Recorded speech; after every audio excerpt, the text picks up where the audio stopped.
జీ5 ఉండగా మీ favourite TV shows ని మీరు అస్సలు మిస్ అవ్వలేరు. Complete free.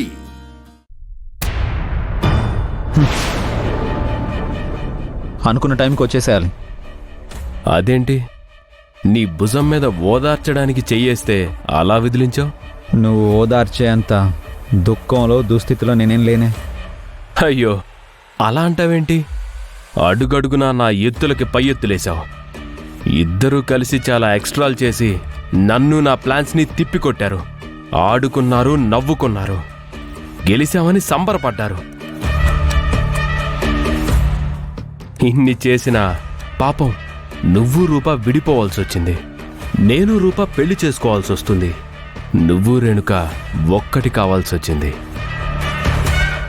నీ లైఫే తల్లకిందులైపోయింది. ఆ దుస్థితికి దుఃఖం రాక ఏమవుతుంది? అవునా? అయితే ఇప్పుడు నువ్వు గెలిచాననే అనుకుంటున్నావు అన్నమాట. మరి దీన్ని గెలుపు కాక ఇంకేమంటారు? ఏ విషయంలో గెలిచావో క్లారిటీగా చెప్తావా?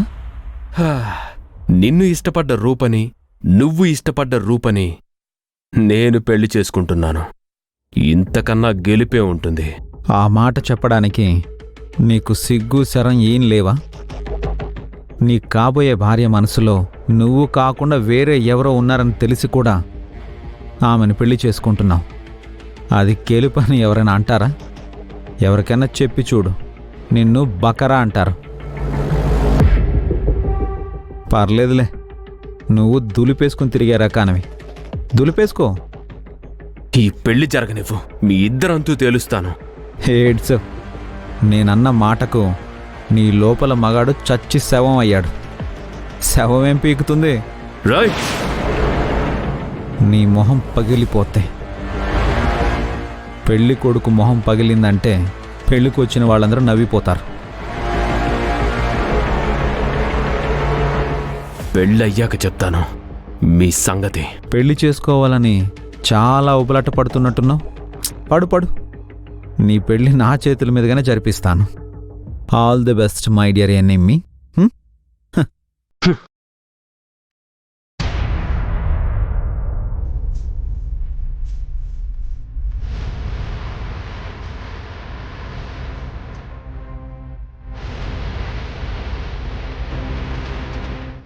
ఏమైందిరా?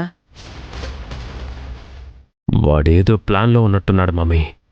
నేను చాలా సీరియస్గా మాట్లాడుతుంటే వాడు చాలా లైట్గా తీసుకుంటున్నాడు. అసలేమై ఉంటుంది?